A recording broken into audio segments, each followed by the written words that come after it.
Friends, welcome to my sweetie சமையல். இன்றைக்கி நம்ம சமையலில் உடம்பு மனசு குளுக்குளுன்னு இருக்கிற மாதிரி இந்த வெயிலுக்கு இதமான ஒரு ஸ்வீட் ரெசிபி தான் பார்க்க போகிறோம். வாயில் வச்சோன்னே கரையும், டேஸ்ட் ரொம்ப அருமையாக இருக்கும். இப்போ எப்படி செய்யுதுன்னு பார்க்கலாம் வாங்க. ஒரு மிக்சிங் பவுல் எடுத்துக்கலாம். 150 கிராம் ஜவ்வரிசி, நான் மாவு ஜவ்வரிசி தான் எடுத்துக்கிறேன். இந்த மிக்சிங் பவுலில் போட்டலாம். இப்போ 2 தண்ணி ஊற்றி கழுவிட்டு வந்து பார்க்கலாம். இப்போ 2 தண்ணி ஊற்றி கழுவியாச்சு. இப்போ நல்ல தண்ணி ஊற்றி ஊற வச்சிடலாம். இது ஒரு டம்ளர் தண்ணி ஊற்றினா போதும். அப்போ தான் நல்லா கரெக்டாக சமமாக ஊறி இருக்கும். ஒரு அரை மணி நேரம் ஊறட்டும். தட்டு போட்டு மூடி வச்சிடலாம். அரை மணி நேரம் கழிச்சு பார்க்கலாம். ஒரு மிக்சிங் பவுல் எடுத்துக்கலாம். 100 கிராம் பாசிப்பருப்பு, 2 தண்ணி ஊற்றி கழுவிட்டு வந்து பார்க்கலாம். இப்போ தண்ணி ஊற்றி கழுவியாச்சு. இப்போது 1.5 டம்ளர் தண்ணி ஊற்றி இதை வேக வைக்கலாம். இது பச்சை வாசனை போகிறதுக்காக தான் நம்ம வேக வைக்கிறோம். இது முக்கால்வாசி வெந்தால் போதும். நம்ம வறுத்து பவுடர் பண்ணி செய்கிறத விட நம்ம வேக வச்சு செஞ்சால் தான் டேஸ்ட் சூப்பராக இருக்கும். இப்போ இது நல்லா வெந்துருச்சு. இப்போ இது நல்லா ஆறட்டும், வெயிட் பண்ணலாம்.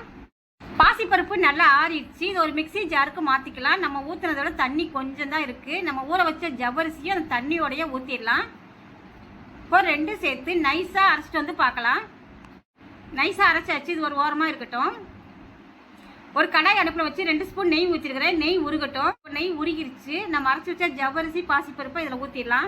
கை விடாமல் கிண்டிக்கிட்டே இருக்கலாம். ஏற்கனவே 5 நிமிஷம் நம்ம கை விடாமல் கிண்டிக்கிட்டே இருக்கோம். இந்த டைமில் 1 டேபிள் ஸ்பூன் நெய் ஊற்றிடலாம். ஏற்கனவே 2 டேபிள் ஸ்பூன் நெய் ஊற்றிருக்கிறோம். இப்போ 1 டேபிள் ஸ்பூன் நெய் நல்லா உள்வாங்குற அளவுக்கு நல்லா கை விடாமல் கிண்டிக்கிட்டே இருக்கலாம்.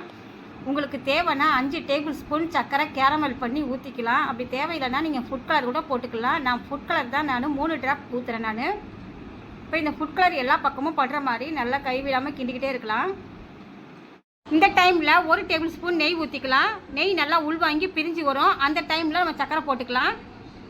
இப்போ பாருங்கள், நல்லா நெய்லாம் உள்வாங்கி சைட்லலாம் பிரிஞ்சு வருது பாருங்கள். இந்த டைமில் 450 கிராம் சக்கரை போடலாம். 450 கிராம் சக்கரை கரெக்டாக இருக்கும். 150 கிராம் ஜவ்வரிசி, 100 கிராம் பாசிப்பருப்புக்கு இந்த சக்கரை கரெக்டாக இருக்கும். டேஸ்ட் அட்டகாசமாக இருக்கும். சக்கரை எல்லாம் கரைஞ்சி அல்வா ரெடி ஆயிடுச்சு. பாசிப்பருப்பு ஜவ்வரிசியில் செஞ்சதுன்னு சொன்னால் யாருமே நம்ப மாட்டாங்க. வாயில் வச்ச உடனே கரையும். உடம்புக்கும் ரொம்ப குளிர்ச்சி, டேஸ்ட்டு ரொம்ப பிரமாதமாக இருக்கும். இப்போ முந்திரி பருப்பு குட்டி குட்டியாக கட் பண்ணி வச்சுருக்கிறேன். இப்போ அதையும் போட்டலாம். இப்போ எல்லாம் சேர்த்து நல்லா மிக்ஸ் பண்ணி கொடுத்துக்கலாம். சுட சுட டேஸ்டான ஜவ்வரிசி பாசிப்பருப்பு அல்வா ரெடி ஆயிடுச்சு. இப்போ ஒரு கிண்ணத்துக்கு மாற்றிக்கலாம். நம்ம வீட்டிலே சூப்பராக செஞ்சோன்னு சொன்னால் யாருமே நம்ப மாட்டாங்க. அவ்வளோ டேஸ்ட் அட்டகாசமாக இருக்கும். செய்யும் போதே காலி ஆகிடும். இந்த டேஸ்டான ஜவ்வரிசி அல்வா உங்களுக்கும் பிடிச்சிருந்துச்சுன்னா உங்கள் ஃப்ரெண்ட்ஸ் ரிலேட்டிவ் எல்லாத்துக்கும் நிறைய ஷேர் பண்ணி லைக் பண்ணுங்கள். நம்ம பேஜை மறக்காமல் சப்ஸ்கிரைப் பண்ணி வைங்க. இன்னொரு நல்ல வீடியோவில் சந்திக்கலாம். பாய்.